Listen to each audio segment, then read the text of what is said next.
last few days, memories of December 16, 2012 have come back to all of us because of a very disturbing piece of news emerging from Kerala.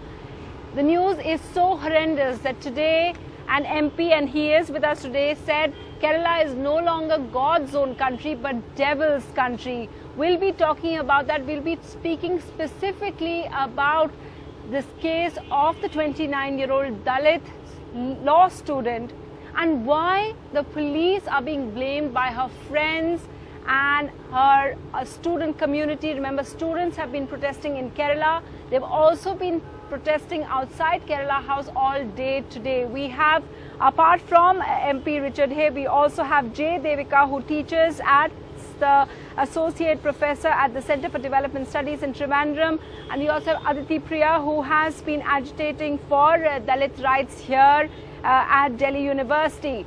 But before that, Sneha Meri Koshi joins us from Kochi, and she has with her friends and supporters of Jisha who say that they don't trust the police at all.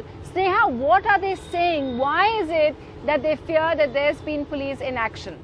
Well, actually, that's absolutely correct. Most of the family, most of the friends specifically are saying that they do not trust any of the investigations that have happened. Let's hear it from them. Let me ask you first. You've been her classmate. Tell us, what do you have to say about this? Regarding the investigations, today also I went to the spot and talked with the investigating officers and with the neighbors. And what I have got, it is nothing. The police till evening, nothing leading has been collected. And from the responses, I also got some news that this family of Jisha has been subjected to atrocity on several occasions, and they have preferred so many complaints before the authorities. But no action was taken. No action was taken.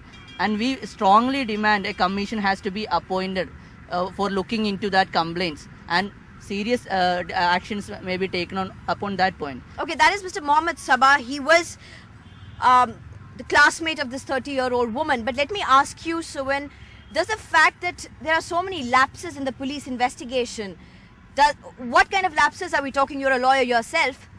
Yes, there are serious lapses. In fact, when we first met the CA, Circle Inspector, and he replied that the persons who are the neighbors of the has not cooperating. But there are means for the police to make them cooperate, or there are the means for the police to investigate properly. In fact, initially the sport has gone, and in fact the investigation has been carried out by a sub-inspector. But the police officials are well trained enough to know the seriousness in that murder. What about the cording of the area and all, and the forensic team which reached so late? In fact, as per the investigation procedures, it has to be coded immediately. But in this case, in fact, it has been coded after days. And whatever be the evidences which has to be collected, it has to be secluded. But in this case, it has not secured, because in fact, after that, a lot of neighbors and a lot of other peoples, in fact, here the peoples are going there and there in that place. Right. So, Netra, in fact, I have two more friends of this 30-year-old woman with us, whom we are calling Kerala's Nirbhaya, and all of them are lawyers. So, let me ask you, talking about the post-mortem, are you satisfied with the post-mortem? The report has not been out. The police is not talking anything about it. The family doesn't seem to know about what exactly happened. Are you satisfied with the post-mortem report? Absolutely, I am not. Because there are so many reasons for not satisfying with the post-mortem report. The reason is that, the first and final reason is that the circle inspector or the investigation officer who conducted the investigation at that time had soon after the release of the dead body from after conducting the post-mortem, he had done the cremation on that day itself. That means in that public crematory, only up to 7:30 p.m. that cremation can be happened. But he had taken some special permission from somewhere else and cremated the body by between 8:30 p.m. and 9 p.m. Now that's a very important point which is actually coming up. You were saying that the cremation happened in an unusual manner, in a hurried manner. That's what you're saying. It's serious allegations. Yes, of course. That itself makes something suspicious. What makes him to do like that? What was his eagerness to do like that? I don't know. Who try to protect someone else. From the day one onwards, the investigation officer was doing these kind of things. Because from the scene of occurrence itself, it is seen that it's a cold-blooded murder. But he suppressed the matter. Okay, in the beginning, the FIR only said murder. Yes, ma'am. It was only recently that the clause of rape was included in the court report. Yes. Initially, it was treated as a murder. Thereafter, the rape was incorporated. After public pressure. Might be. That may be the reason. And moreover, I have to say one thing regarding the cremation. Cremation was done in a hurry manner, and that excluded the possibility of a re-postmortem. And whatever the investigation conducted by the police is not satisfactory according to the police itself. Now we have no scope for a re-postmortem. And what else is that regarding the attitude of the neighboring people. Today itself, I went to that spot, and what we have got that people are not at all cooperating. I don't know why. What totally they isolate. They still says that we are not even ready to give water to the member of that family. Sunetra, one important thing that I want to bring out here, among the friends who are sitting with me, all of them are men. Where are the women? Where are the female friends of this 30-year-old woman? Why are they not here? Regarding this, that is quite unfortunate, I have to say. And moreover, in this issue, women has to be taken very seriously, especially women in Kerala has to be a little bit more courageous. Then only they can prevent themselves, they can protect themselves. That's what only I can say. So Sunetra, in a situation where we see women are not even very, it's not even a very welcoming situation that women can come and talk out in public. We have rapes like this happening, alleged rapes like this happening, brutal murders like this happening. So we just got a gist of what the family and the friends have said. The family has been speaking, but a lot of people, I was reading news reports that have been coming from there. Some people say that her mother has mental health issues as well. So it has been very, very difficult. What is also shocking is that we saw the reaction after December 16th, after Nirbhaya's case, and the reaction this time has been completely different. So the first question really I want to ask is, you heard what the people are saying about the police. As someone who is from there, what do you make of the police role? The police's role, I think, has changed quite dramatically over the past 10 or 15 years in Kerala.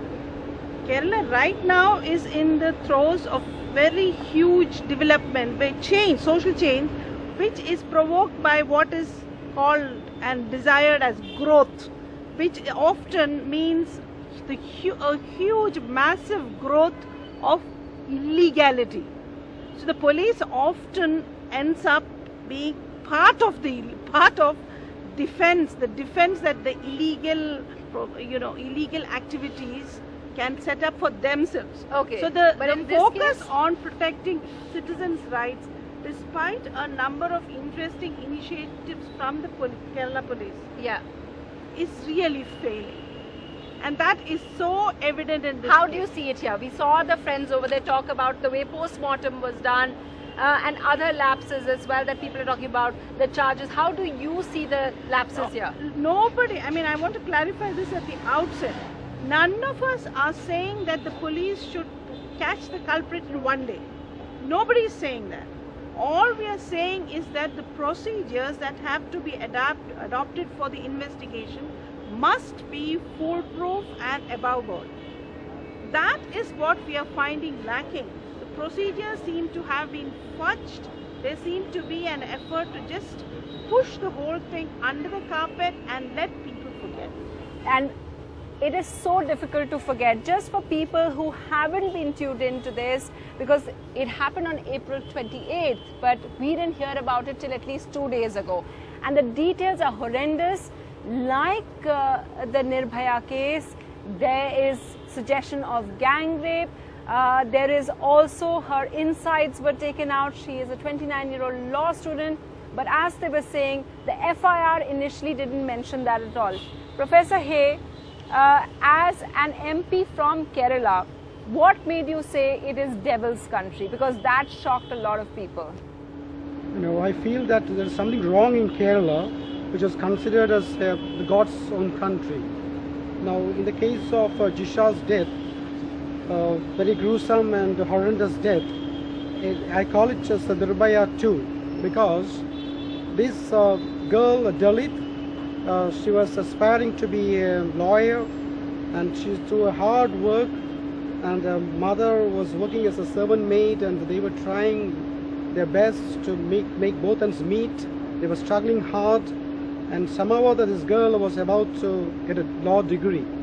You know, at this juncture, I don't know why the Kerala psyche has not really protested. The youth of Kerala, the mothers of Kerala, the women of Kerala. You don't think they protested? I don't think. Only very few came out to protest, because this is the turn of events shows also that there is some kind of flaws in the procedures followed by the police also. Yes. Because it took last Thursday she died, and she was killed brutally, and now after 4 or 5 days only things are coming out. And her autopsy also reveals that there were about 30 injuries That's right. on her body. Her stomach was ripped out, and even her private parts were ripped off. And so in such a kind of a very horrendous situation. So, Aditi, as a student, I know that students have been protesting even today. But why aren't we seeing the similar kind of reaction that we saw in 2012? Because they were both led by student protests. Yeah, true. We are trying to draw a parallel between Nirbhaya case and what has happened 5 days back. But we have to understand the difference. There is a difference of Delhi being a capital of India and then Kerala, which is a little far. But this is a different argument that we are giving for student not participating in this. But there's also another aspect is that her being a Dalit student who is a female and comes from a poor background. Right. Her economic condition is also not very good. And also we just heard that the neighborhood is not coming out and not trying to... Women are not coming out. That's what they were saying. Yeah. Okay, so this also shows ki condition like in Kerala we study it every day ki Kerala is very developed and And a matrilineal society. Growth, actually not development but growth. So it's everywhere. But you see the mentality hasn't changed much. So what we infer from here ki why do we call her a Dalit student still? Because this is her immediate identity to which she has been reduced.